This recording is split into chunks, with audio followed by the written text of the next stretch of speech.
Now we got a question here about Gertrude, and that's great because two very powerful men, a woman in their lives, and there are of course only two women in the play. And Gertrude, the question is, did Gertrude know the cup was poisoned? Did she know Claudius was trying to kill Hamlet? And Gertrude, all the way through this play, agrees with Claudius, all the way through. In the one moment she actually stands up to you and you say, don't drink, and she says, I will. I will. That's the first time she departs from your wishes. That's right. It's ironically leads to her own death. Yes. So they're asking, was that just bad luck or does she kill herself? Is basically what this question is about. In this play where mysteries get wrapped in mysteries that turn into enigmas, you can build your production on any answer to these questions, or you can just ask them. I think in our production, Gertrude doesn't know that the cup is poisoned when she does it, and it's as I think this is what Maria's playing.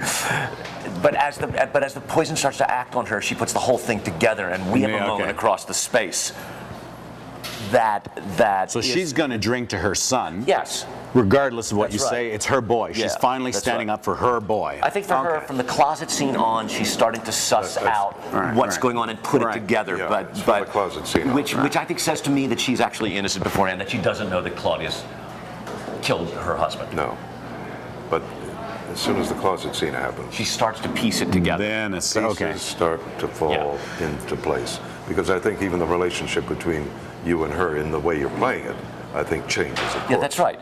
We found out in rehearsal, for instance, that partly because he's the king, he's constantly telling people to come with him. Come away, let's go. Yeah. Okay, let's leave the stage. Come, we go. We go, but we found it very interesting that in the end of this one scene, the little tag scene that Claudius and Gertrude have after the closet scene, which is the big scene with Hamlet, I say come away 3 times to her. So we kept playing with that. Like, does she not want to go? Is he not paying attention? She has no lines. She has no lines. So is it a tacit kind of thing that she does just follow, or does she not? And in ours, we have our production. We have a physical moment where I go to hug her for solace, and she just sort of. Pulls away like suddenly my hands are a little too cold for her, or a little too wet, or a little too hot, or something, and she pulls away, and that's the first real division, and from there it progresses. The start of the comment of the relationship is starting to break down, and she's been very suspectful of putting the pieces together after their closet scene. Hamlet the Elder, there's a question here about your son. Why does Hamlet have to pretend he is insane? Whoa. I think one of the reasons I see is that he can get away with much more. When you're in this state there's a freedom. Yes, and people will accept it a lot more easily than they would if he was in his right mind. So it allows him to push the boundaries with everybody. The envelope. Very convenient. Just pushes it right to the end. Right to the end. And of course, right to the end of the play. Right. But he's on the brink of something, mentally tormented by this situation. And it's hard for him because he's alone. Right. And it's a strange kind of madness, isn't it? And Shakespeare puts a person really going insane into the play. So that later on in Act 5, so that you can then compare and go, well, he wasn't crazy like she's crazy. Right. I mean, Ophelia genuinely goes insane. So I think you're meant to question that behavior. Madness in great ones must not unwatched go. Because all the characters do. I mean, I spend most of the first half of the play going, what's wrong with him? Mm-hmm. There's something in his soul, or which his melancholy sits on brood like a bird on an egg.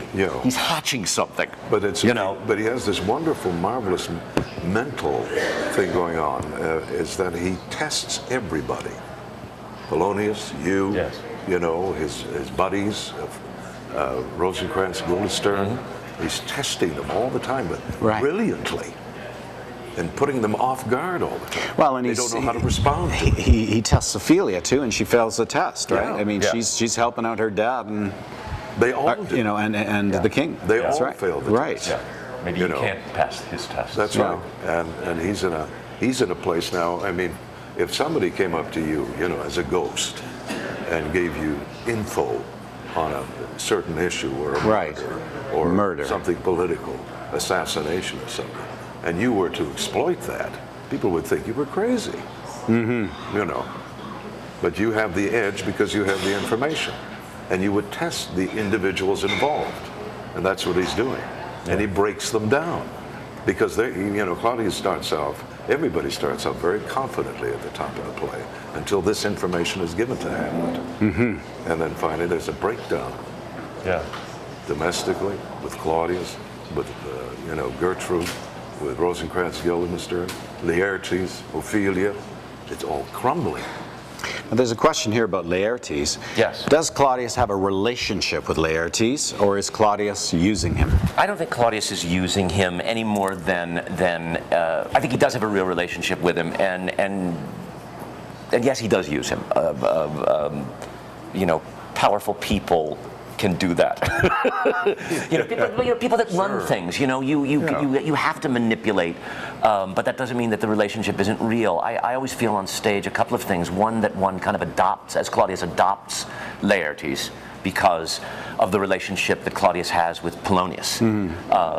And so some of that gets transferred on. The other thing is, and Shakespeare's very clever about this, you know, he's constantly allowing the reality of the story and the reality of actors playing the story to meet each other. You know, you go through the whole play as Claudius, and finally your meatiest scenes are with Laertes. You know, we've both played Laertes, we've both played Claudius. You know, it was our favorite scene when we did it with Brent in 1986.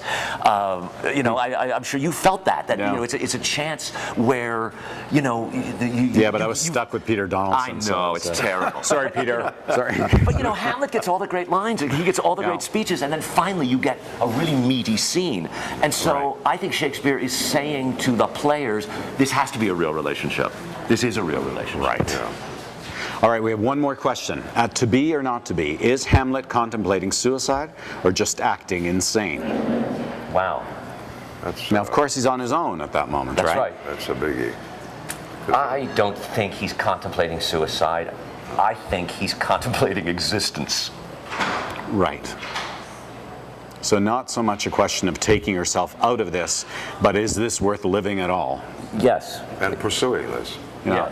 And pursuing this journey. Yeah. I think it's larger than suicide, but it contains the suicide as part of the option, but I don't think it's just about that. Yeah. And of course, suicide then becomes a major issue because the priest will not bury Ophelia. So again, you bump up into the religion that you were talking about earlier. Absolutely. And because she's suspected of having killed herself. And therefore, So a way of dispensing the suicide issue by speaking about it. How many times have you been in Hamlet? Fourth, fifth? And Jimmy? Third, fourth. So you know something about it? A bit, yeah. A bit. It's a great play. But it's such a great play to be involved in. Yeah, but isn't it interesting every time we do it? I mean, all these new questions come up in one's mind, you know, as you go through the play. Yeah, it's like new that way. You every time we encounter it, it's something. Just something new. It talks new to everybody. Well, you know, and it's wonderful to have that kind of experience on the stage, that you've come to these questions before, you're examining them again, and as you say, every time you do the play, you find more choices more what ifs. Right?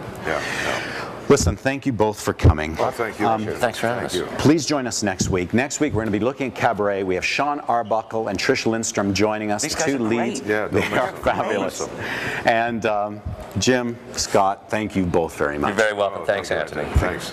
Good night. Night. Thanks.